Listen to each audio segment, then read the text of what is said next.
Bonjour à toutes et à tous. Je suis retourné à Abidjan. Vous savez que j'étais dernièrement sur la région parisienne. Donc je vous mets ici une petite vidéo que j'ai réalisée à Paris.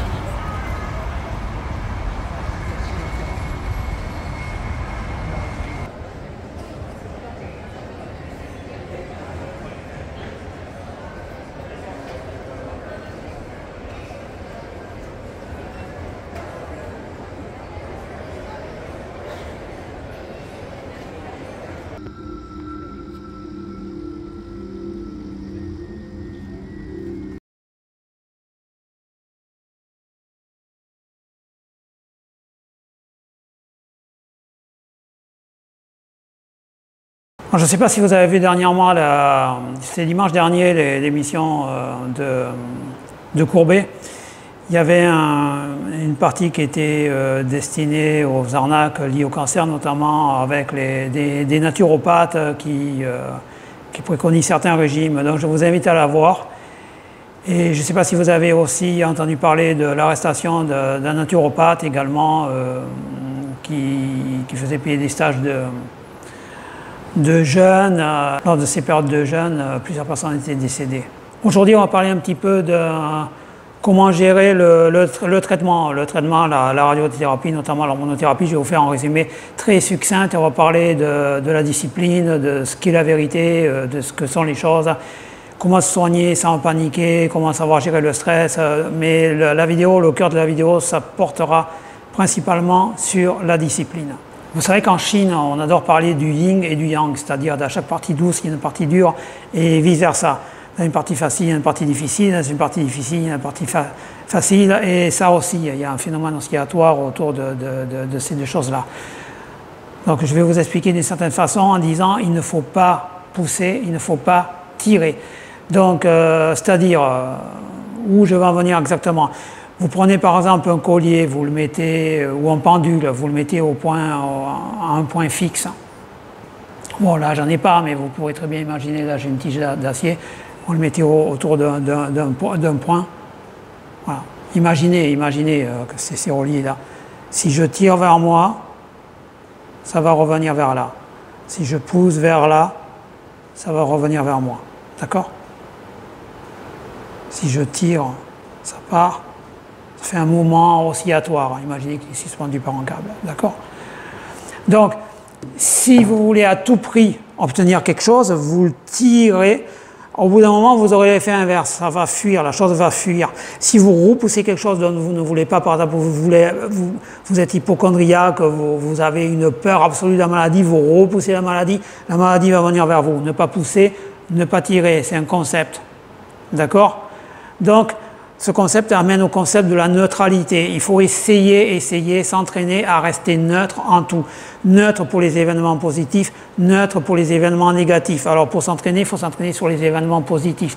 Par exemple, vous recevez un cadeau que vous rêviez d'avoir, vous allez rester neutre. Par exemple, vous gagnez au loto, vous restez neutre. Vous êtes content, mais vous restez zen. Vous dites, oh là là, quelque chose de mal pourrait arriver par la suite, je pourrais perdre une partie de la somme, etc. Vous restez neutre. Et c'est pareil, lorsque vous annonce que vous avez une maladie, lorsque vous savez que vous avez un cancer, essayez, je ne dis pas que c'est facile, mais essayez de rester neutre. Essayez de ne pas pousser, parce que ça va revenir vers vous, d'accord? Ne pas pousser la maladie pour pas qu'elle revienne. Restez neutre, analysez, essayez de comprendre, c'est ce que je vous dis dans toutes mes vidéos. Essayez de comprendre. Donc cela amène également à une discipline. À tout problème correspond une solution, mais à toute solution correspond une certaine discipline, un certain effort. C'est pour cette raison qu'il faut essayer d'acquérir une force mentale.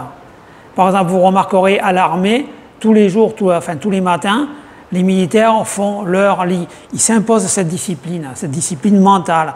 Il faut qu'ils fassent leur lit. Ils essaient de démarrer la journée avec quelque chose de positif, quelque chose qui est ordonné, pour que toute la suite de la journée soit comme ça.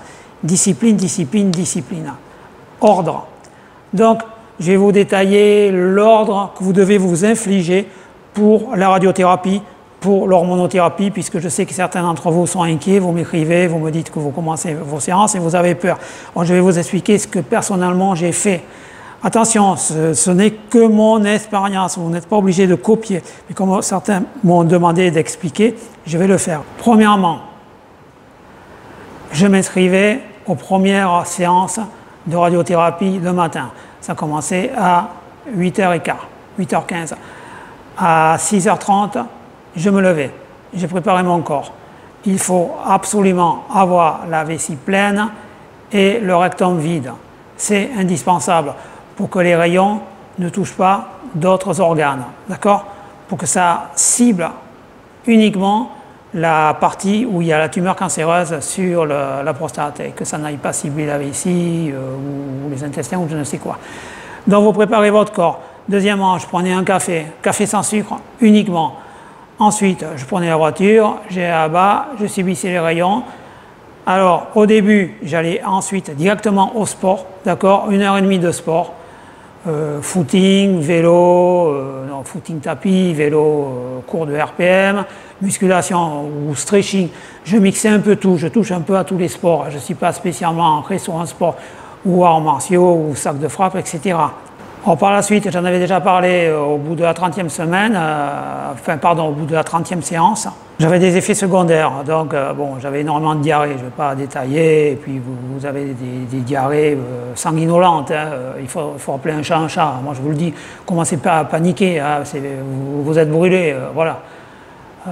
Donc évidemment vous allez aux toilettes et puis ça fait mal, hein. Je ne vais pas rentrer dans le détail, mais vous aurez mal. Normalement, il y a des gens par exemple qui ont eu du sang dans les urines, moi j'en ai pas eu, moi j'ai eu du sang dans les selles.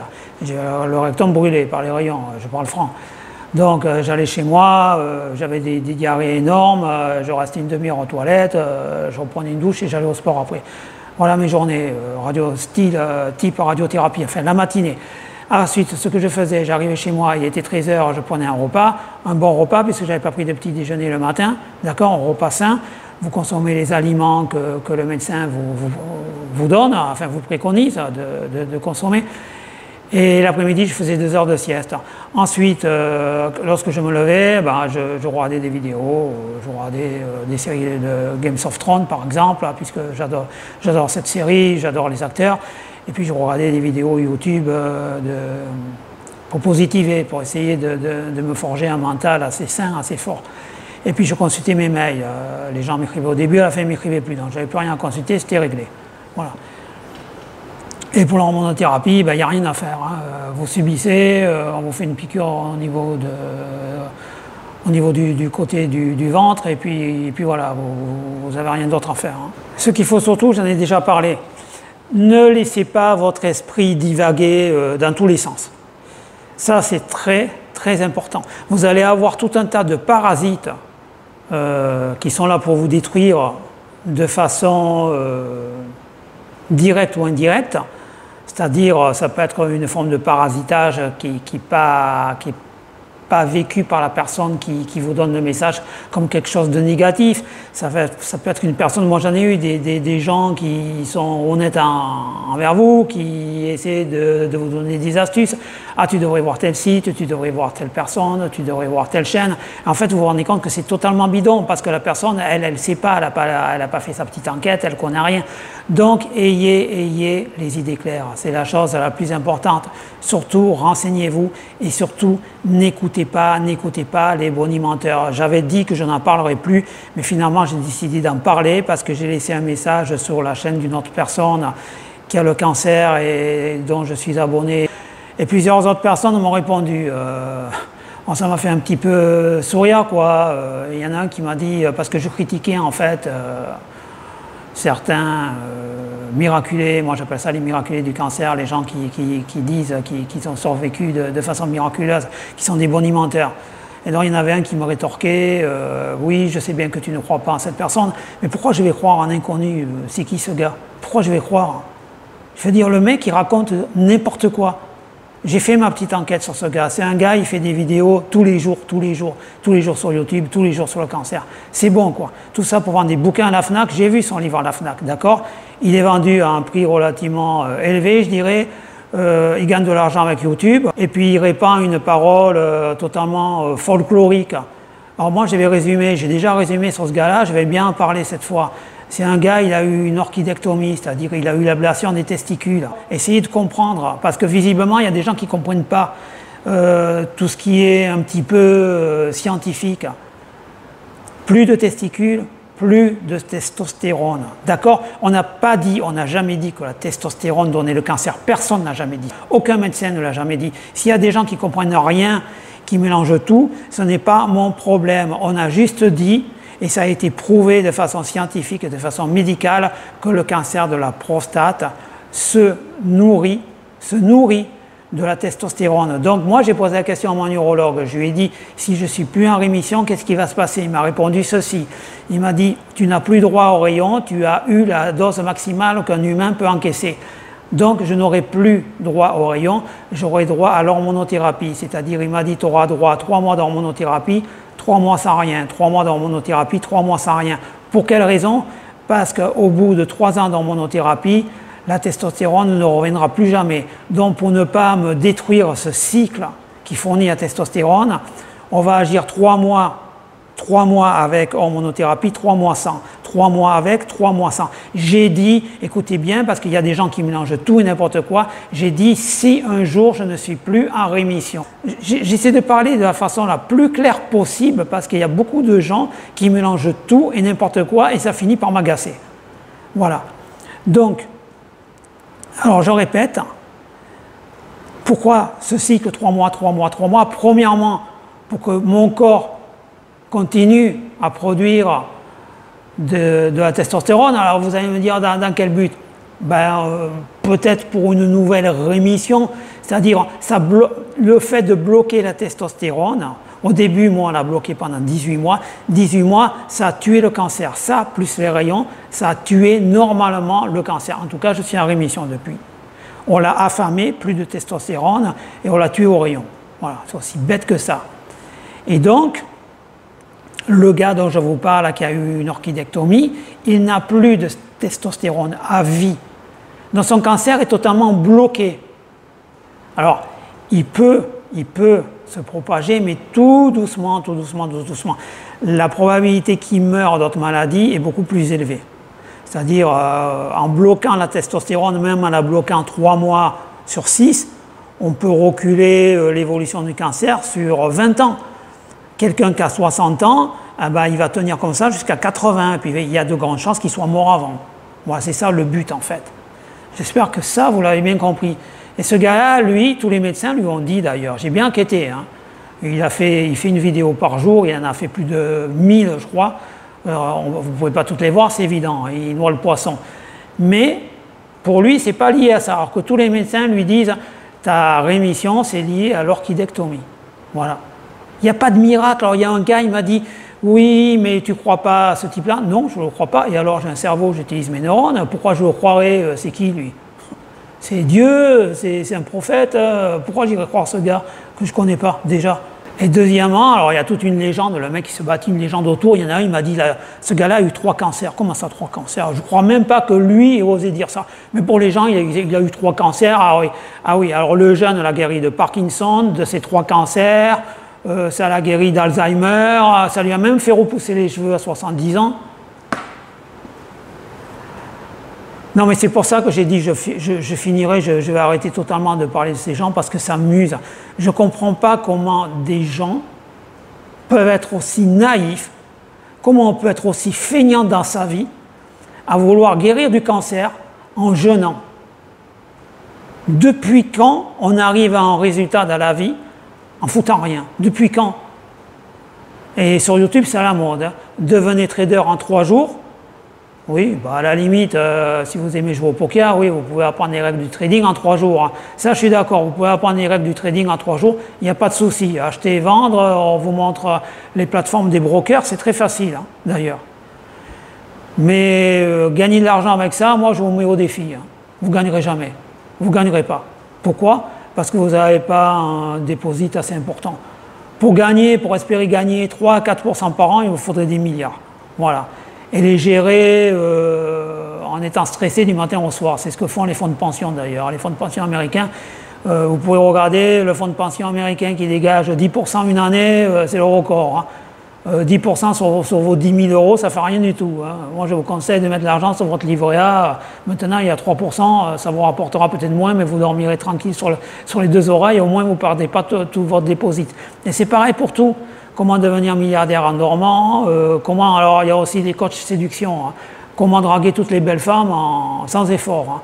Hein. Alors, maintenant, il y a les phrases miracles. Vous voyez une super femme, vous voyez, je ne sais pas, hein, moi je ne connais pas vos styles de femmes, mais imaginez la femme dont vous rêvez, vous allez lui dire 2 phrases magiques, elle va tomber à vos pieds. Voilà, c'est la mode maintenant. Les gens veulent ça, de la simplicité. Voilà. Ou alors, comment devenir milliardaire en achetant des baskets de marque, en le revendant sur le net. Tout ça, moi, ça m'ennuie, ça me gonfle. Mais ce qui me tue vraiment, c'est excusez-moi du terme, c'est les idiots qui croient tout et n'importe quoi. Alors arrêtez avec ça. Enfin, je sais que sur ma chaîne, vous ne m'écrivez jamais des choses là-dessus. Mais quand je mets des commentaires sur d'autres chaînes, il y a toujours une personne un peu, on va dire, limitée intellectuellement, qui va essayer d'enclencher un débat. Alors moi, je vais vous dire un truc. Pour les fameux débats qui ne servent à rien, je vais vous raconter une histoire. Ça peut me concerner d'ailleurs. C'est une femme en Chine qui a tendance à s'énerver tout le temps. Tout le temps, elle s'énerve après son mari, après ses enfants, et puis son mari lui dit « Moi, j'en ai marre, je vais partir, j'en ai assez de toi. » Et un jour, il y a un moine qui frappe à sa porte, et elle ouvre la porte, donc il a soif, elle lui donne à boire, le moine veut la remercier, donc il dit « Est-ce que je peux t'aider ?» Donc elle lui raconte qu'elle s'énerve tout le temps, tout ça, et le moine lui répond « Ça tombe bien, j'ai dans ma besace un remède miracle contre l'énervement. » La femme lui dit « Ah bon, oui, je vais te le donner. » Il sort de son petit sac une fiole, et il y a un liquide à l'intérieur, alors l'homme lui explique ceci, il lui dit « Écoute bien, c'est très important. Chaque fois que tu as envie de t'énerver, tu prends ce liquide, tu le mets dans ta bouche et tu le gardes à la bouche pendant 10 minutes. Et au bout de 10 minutes, tu peux parler. » Donc la femme le remercie, le moine part.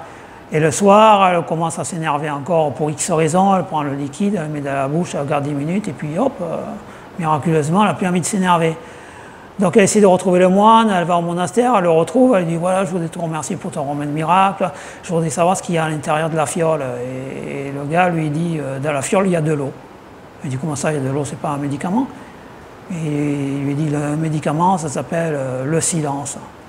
Voilà, tu as gardé le silence pendant 10 minutes et tu t'es plus énervé. Alors moi les gens dont je vous parlais, je garde le silence, je ne leur réponds pas dans les commentaires. Alors vivre dans les conforts, gagner en force, qu'est-ce que ça veut dire? Le fait de faire du sport pendant votre traitement, c'est inconfortable, c'est dur, ça va vous rendre plus fort mentalement. Ne pas fuir, regardez les choses en face, vous allez en baver. Oui, alors, vous allez vous en sortir. On vit dans un monde où tout est superficiel et de mauvaise qualité. La nourriture est de mauvaise qualité, l'info est de mauvaise qualité, les mantras politiques sont de mauvaise qualité. Ce n'est pas avec ça que vous allez vous développer. Le monde, pour affronter le monde, il faut être fort, il faut être courageux, il faut regarder la vérité en face. Ça ne sert à rien de vous dérober. Il faut nourrir le cerveau avec de bonnes informations. Ça, c'est important. Regardez les sites dédiés au cancer, les sites médicaux. Vous devez faire ce que vous n'aimez pas. Vous n'aimez pas les rayons? Ben faites les rayons. Vous n'aimez pas l'hormonothérapie, ça vous détruit? Ben faites-la. Faites ce que vous n'aimez pas, c'est-à-dire affronter la vie, affronter les choses. Vous allez trouver des murs devant vous, des murs de difficultés, des murs de stress, des murs de j'en peux plus, des murs où vous serez écœuré. Trouvez l'ouverture dans le mur, trouvez la fenêtre. Il y en a une, il y en a une. C'est ça que je vous ai expliqué, les modèles. Ce sont des ouvertures de la fenêtre. Oui, alors de nos jours, c'est facile d'être en lâche. Maintenant, les gens, vous savez, ils se réfugient derrière tout le temps des excuses bidons. Même l'État, hein, vous avez dû voir l'émission sur les squatteurs, par exemple. Il y a quelqu'un qui rentre chez vous, vous ne pouvez pas le virer. Oh là là, il ne faut pas y toucher, il a des droits. C'est facile, hein. Tous les voyous, maintenant, ont des droits. Je veux dire, vous savez pourquoi? Parce que tout le monde est lâche. L'État est lâche, les gens sont lâches. Et même quand les gens veulent se défendre, ben, ils sont mis en prison. Mais c'est une forme de lâcheté, je veux dire. Hein. Allez jusqu'au bout des choses. Allez jusqu'au bout des choses. Le cancer vous pourrit la vie, détruisez-le. Anéantissez-le. Utilisez tous les moyens possibles. Massacrez-le. Donc c'est important d'avoir des victoires psychologiquement. Chaque fois que vous irez à la radiothérapie, c'est une victoire, vous ressortirez, vous êtes toujours en vie, vous êtes toujours là. Laissez parler les bonimenteurs, les blabla, les faibles. Vous savez, ceux qui vont vers le jeune, ce sont des faibles, ce sont des naïfs. Oh là là, moi j'ai trop peur. Oh là là, mais je veux juste ne pas manger puis guérir. Oui, bah, va dormir. Bon, maintenant, on va parler de la vérité. Alors, c'est une petite allégorie. Donc, la vérité, moi, je voulais communiquer, c'est-à-dire, c'est mon expérience. Vous en faites ce que vous voulez. Je m'en moque totalement. Mais moi, personnellement, quand je vois quelqu'un qui se noie, je lui tends la main. Je suis comme ça, j'ai toujours été comme ça. Alors, je ne suis pas du tout ni social, ni gentil, ni altruiste. Je le fais aussi pour moi, d'accord? Je ne veux pas plomber mon karma, puis j'estime que c'est être, entre guillemets, normal.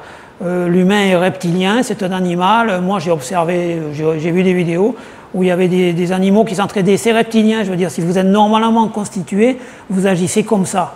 Voilà, vous voyez quelqu'un qui se noie, vous lui tendez la main, c'est ce que je fais. Je vous l'ai dit plusieurs fois, que ça soit clair et très clair. Je ne veux pas de votre argent, je veux rien. Je veux rien du tout. À part, bien sûr, vous me remerciez, ça me fait plaisir, mais j'ai pas besoin d'être flatté, j'ai besoin de rien en fait. J'ai juste besoin de guérir. Donc, voilà, je le fais pour vous. Je ne vends pas de livres. Vous pouvez vérifier mon nombre de vues, mon nombre d'abonnés. Je ne suis pas rémunéré sur YouTube. J'en ai pas besoin, je veux dire. Qu'est-ce que je voulais dire? Oui, donc la vérité. Ça, il y a beaucoup de fabulations, la théorie des complots. Alors, je vais essayer de vous expliquer ce qu'est la vérité. Vous avez vu derrière chez moi, là, je vais vous montrer tout à l'heure, il y a un grand mur dans mon jardin. Il est là-bas d'ailleurs, vous le verrez après, il doit faire 3-4 mètres de haut, voilà, avec une clôture électrifiée au-dessus. Je ne peux pas voir ce qu'il y a derrière. Ça fait 3 ans que je me pose la question, qu'est-ce qu'il y a derrière ce mur? Pour plusieurs raisons, je ne peux pas me rendre derrière ce mur, d'accord? Donc je vous ai dit qu'il y a un mur devant vous, il faut trouver une ouverture. Alors j'ai réfléchi longtemps, j'ai dit je ne peux pas y aller à pied, je ne peux pas y aller en nageant, il n'y a pas d'eau. Comment faire? Donc j'ai dit je vais y aller par le ciel, en volant. Voilà. Donc j'ai décidé de passer au-delà du mur et voir ce qu'il y a vraiment, parce qu'il y a des gens qui me disent il y a la jungle, il y a des gens qui me disent il y a des bidonvilles, il y a des gens qui me disent oh là, il ne faut pas aller voir, c'est terrible. Voilà, donc je vais vous filmer ce qu'il y a derrière. Vous allez voir, ce n'est pas pour critiquer, ce n'est pas pour, comment dire, c'est pas pour être négatif, c'est pas pour être positif. Je suis allé derrière ce mur pour voir ce qu'il y avait, pour connaître la vérité. Et je vous le mets là.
Donc voilà, voilà ce qu'il y a véritablement derrière ce mur. Donc faites la même chose que moi, vous avez un mur devant vous. Trouvez un moyen, trouvez la fenêtre et allez voir ce qu'il y a de l'autre côté. Ça sera dur, mais vous allez y arriver. Allez, croyez en vous.